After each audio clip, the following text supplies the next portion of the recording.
Buenas tardes, Día Político por TSI. Quiero aprovechar a mis invitados esta tarde.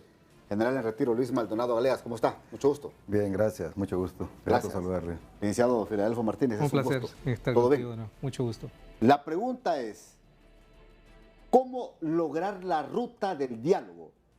Y por supuesto los acuerdos políticos que tanto se necesitan en Honduras. Comienzo con usted, licenciado. Bueno, lo primero es que el diálogo surge cuando hay discrepancias, cuando hay diferencias. Y una parte esencial de la democracia es que reconocemos que políticamente no todos pensamos igual, que tenemos diferencias de enfoques, tenemos diferencias de principios, incluso de ideologías.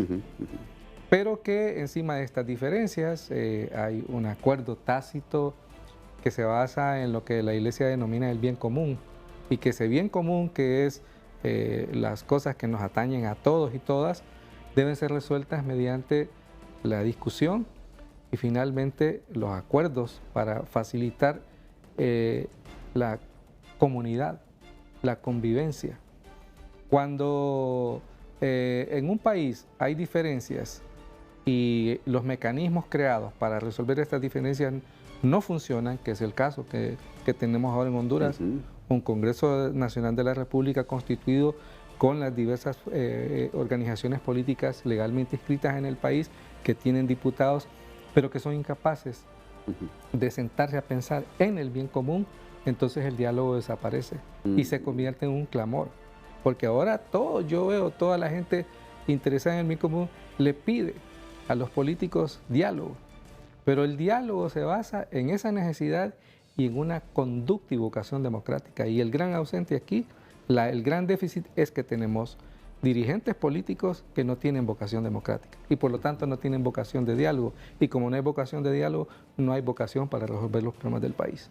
¿Y quién entrampa esto, general Luis Maldonado Galeas, cuando dice aquí el licenciado Martínez que no hay una vocación democrática de diálogo en Honduras?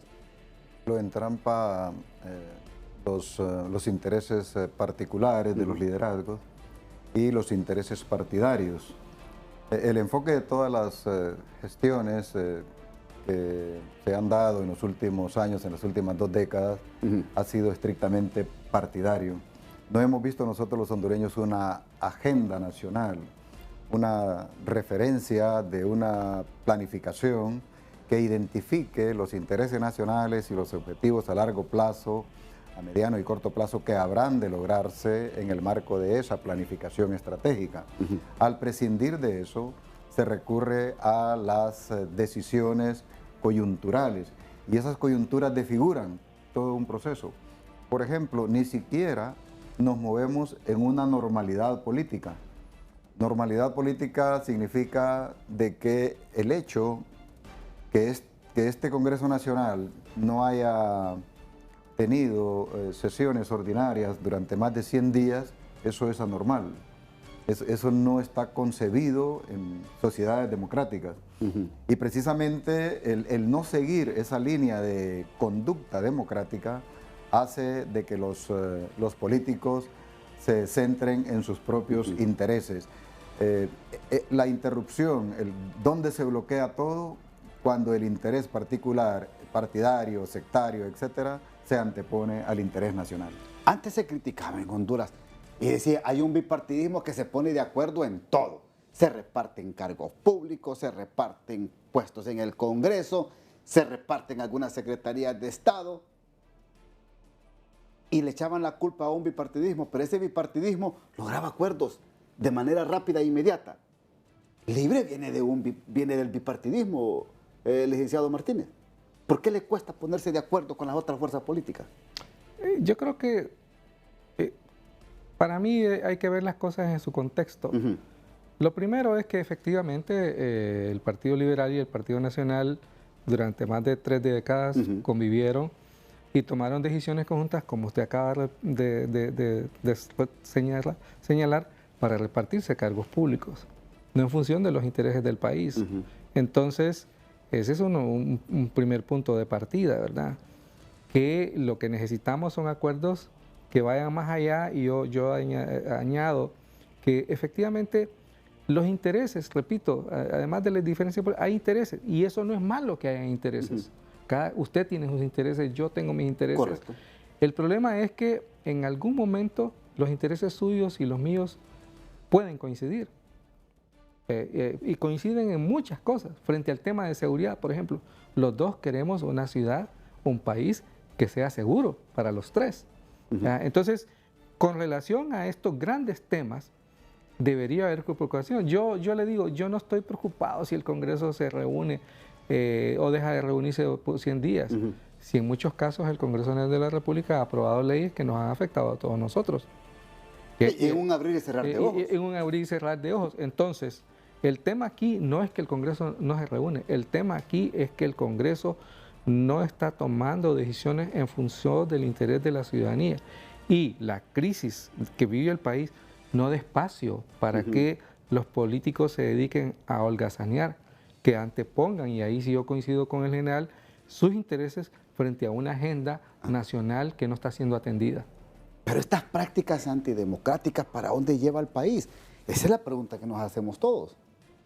Es una crisis que se va acentuando en la medida de que esos ingredientes de tipo partidario o de visiones que son también antidemocráticas se van acentuando y van surgiendo otros escenarios inconvenientes para la democracia. El punto acá es cómo definir una hoja de ruta con escenarios expectantes para la democracia.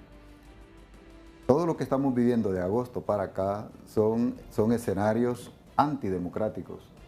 Ahora, ¿cómo incorporar, mediante lo que concierne este tema, mediante un diálogo de altura, para que configuremos ese escenario democrático, por lo menos que este periodo no resulte muerto, que hacia allá apunta este periodo de cese de sesiones antes de la instalación de la próxima legislatura, y que sirva de punto de partida para que al abrirse la siguiente legislatura estemos ante un escenario expectante. Por ejemplo, las reformas electorales, esto del fiscal, esto de elegir a los funcionarios de los órganos fiscalizadores del Estado. Esto pareciera simple cuando se trata de reparticiones, pero cuando vemos de que son órganos que fiscalizan, que hacen la veeduría oficial del comportamiento del Estado, eso le da una dimensión muy alta, y que de repente con este comportamiento político eso se minimiza.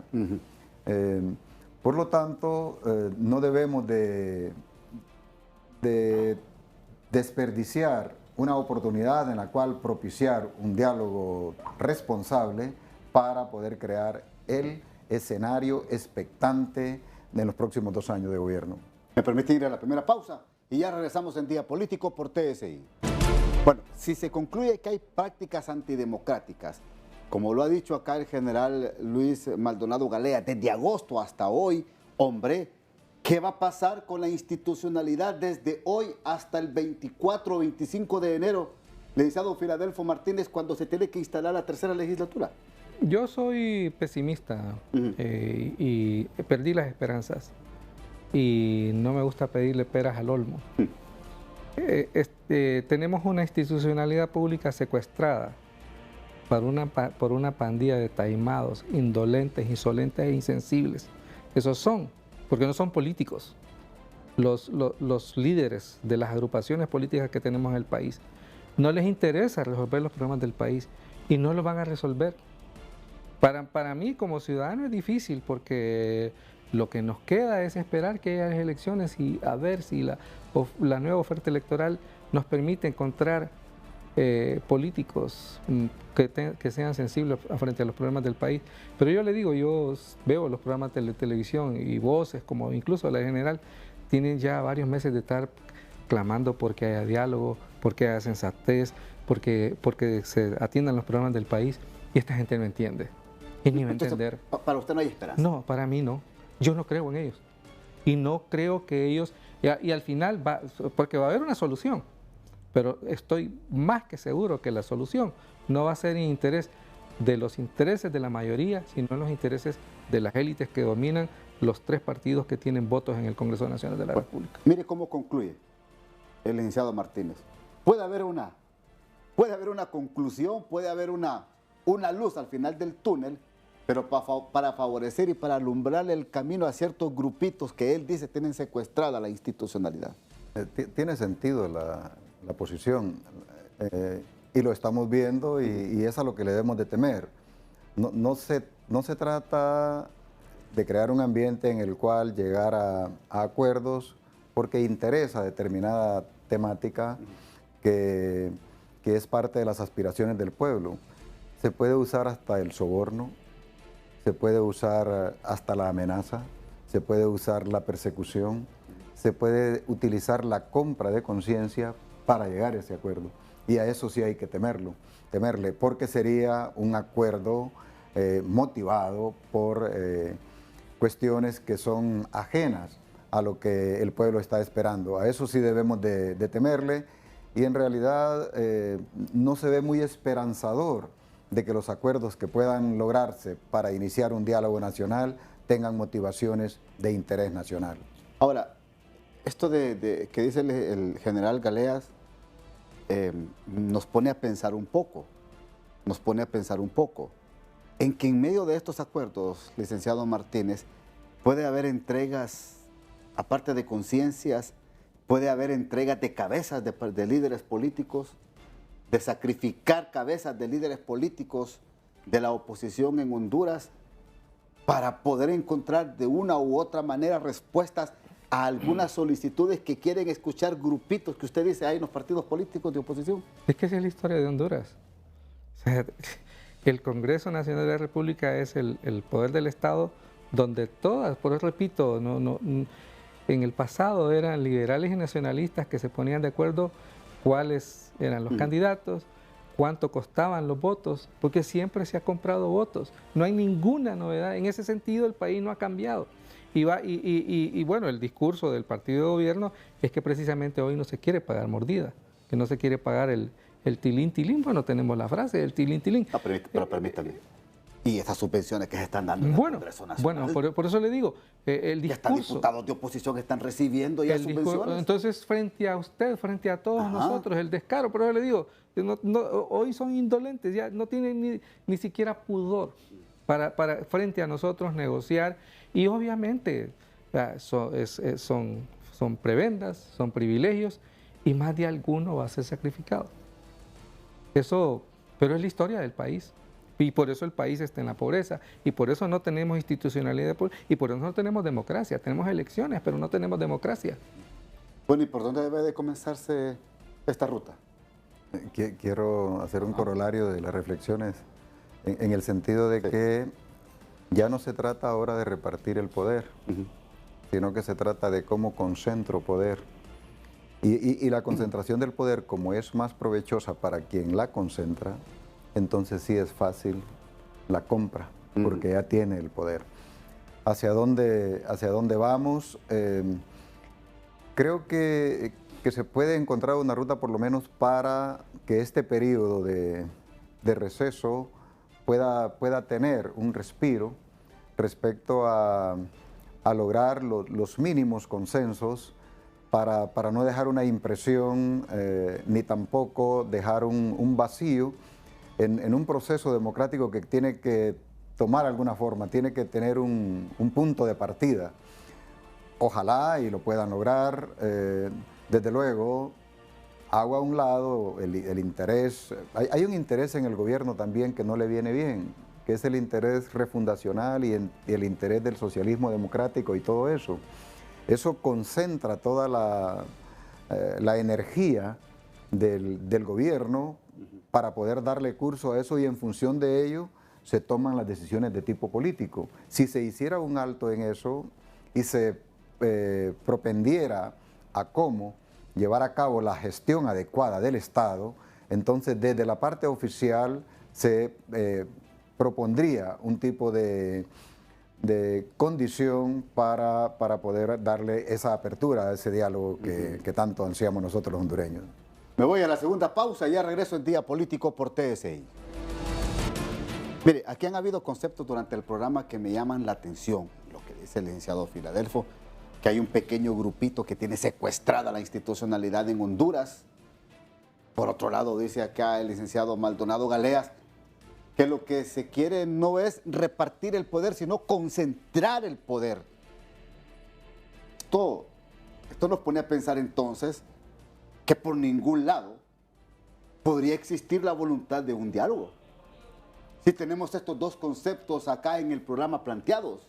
Coincide conmigo entonces que no hay espacio para la esperanza. O sea, por eso precisamente esa era mi reflexión en el segmento anterior. Frente a este escenario donde lo que hay es minorías minoritarias, si se vale la tautología en este caso, que están enfocadas nada más en concentrar mucho más las decisiones, ¿verdad? Y en ese sentido se les olvida toda la teoría general del Estado, ¿verdad? No existe división de poderes, no existen fuerzas políticas contrarias, existe nada más un poder que hay que asegurar que depende única y exclusivamente de mi voluntad. Y ese es el gran riesgo, ¿verdad? ¿Y esa concentración de poder para qué? Bueno, ¿Para qué en Honduras? ¿Para qué en un país que cada 4 años tiene que ir a elecciones generales y elecciones primarias?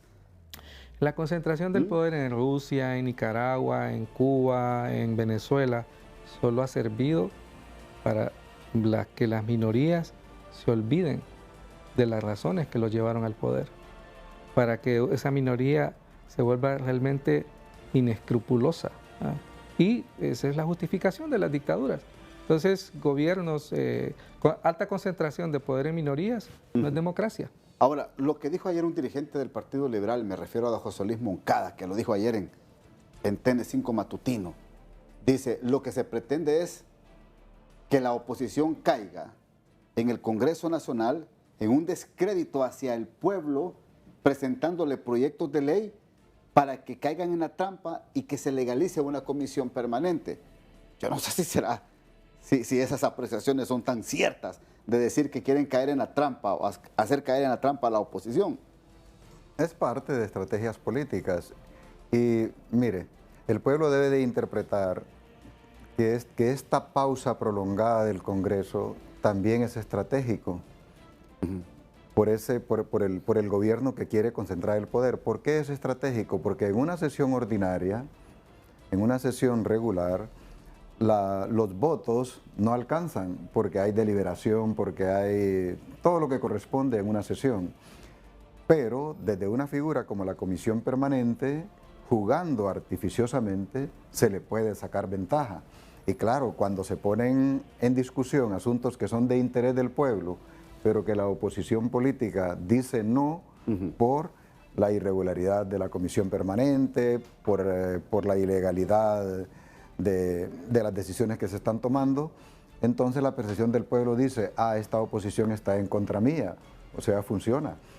Funciona como estrategia para desacreditar a la oposición política, pero el pueblo debe de hacer el balance en que es una estrategia política perversa, en cualquier sentido que se vea, debido a no haber extendido las sesiones ordinarias para caer en una situación como la que estamos ahora, y eso justifique otras decisiones como esto de los interinatos. Vaya, un detalle, todo el mundo está preocupado por el Tribunal Superior de Cuentas, y también la comisión piensa en el interinato. No es posible, porque la ley del Congreso Nacional tolera de que las personas que están ahí puedan seguir mientras no se elijan. ¿Y quién lo elige? El Pleno. Por lo tanto, es contradictorio decir que la comisión permanente pueda recurrir al interinato, siendo que la ley dice que debe de ser electa por el Pleno. Pero un interinato sí da concentración de poder. Porque un interinato que venga desde una comisión permanente del Congreso, con 9 diputados que son todos del oficialismo, ahí sí propicia una concentración de poder.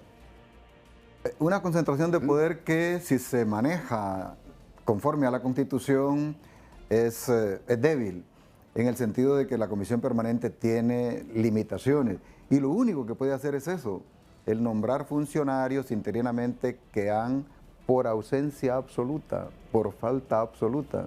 Y aquí nadie falta absolutamente. Bueno, entonces mi pregunta es para usted, licenciado Martínez, ¿qué vamos a visualizar cuando se instale la tercera legislatura? Con todos los que ha venido actuando la Comisión Permanente. Yo quiero aprovechar para destacar el hecho de que desconfío de todas las fuerzas políticas y fundamentalmente de la oposición. A mí no termina de convencerme la bancada cachureca ingenua que se dejó llegar al 31 de octubre para nombrar fiscales interinos. Me parece demasiada ingenuidad política en una bancada que durante 12 años detentó el poder del país y que tiene una tradición. A mí no termino de creer en una bancada del Partido Liberal que se alió con el Partido Nacional en el pasado y que ahora está haciendo alianzas con Libre. Por eso digo que estamos secuestrados, porque en ese sentido no veo diferencias. Y yo le voy a decir, para mí que el partido que está en el gobierno quiera ganar las próximas elecciones es normal. Claro. Lo anormal es que lo quiera hacer con fraude, que lo quiera hacer fuera de la democracia. Y entonces lo que tenemos ahora es que tanto la oposición como el partido de gobierno quieren ganar, quieren seguir en el poder fuera de los cánones establecidos por la regulación democrática. Y ahí está el problema. Y en ese sentido, y de ahí viene mi desconfianza, no con uno, sino con todos los actores que están decidiendo los destinos del país. No, la democracia nos cuesta. Si cada proceso eleccionario creo que son como 5.000 o 6.000 millones de lempiras. Es una ¿Cómo barbaridad. no vamos a defender esta democracia los hondureños? ¿Qué tanto nos cuesta? Pago de impuestos, impuestos sobre la venta, impuestos sobre la renta. ¿Cómo no vamos a defender la democracia los hondureños? ¿Cómo no vamos a condenar las prácticas antidemocráticas de quienes tienen que propiciar una ruta de diálogo coherente para el bien del futuro de nuestro país? Yo creo que debemos de ir pensando aún más, como dicen mis invitados, por el bien de nuestro país. 10 segundos para que se despida cada uno, por favor. No solamente es del oficialismo la responsabilidad, es de todos, de todos los diputados, de todo el Congreso Nacional. Y sí, estoy de acuerdo en que este vacío irresponsable e indolente es una responsabilidad del Congreso Nacional. Desde luego, hay que apuntar al presidente del Congreso como quien tiene el liderazgo, pero es responsabilidad de todos. Gracias, general. Muy amable. A la hora. 10 segundos. Ojalá que la ciudadanía pueda despertar, porque en manos de los políticos el país va a mayores crisis políticas, va hacia el despeñadero. Bueno, gracias, muy amables A la orden. por estar con nosotros en Día Político. Hasta aquí el programa de hoy. Que pase una feliz noche.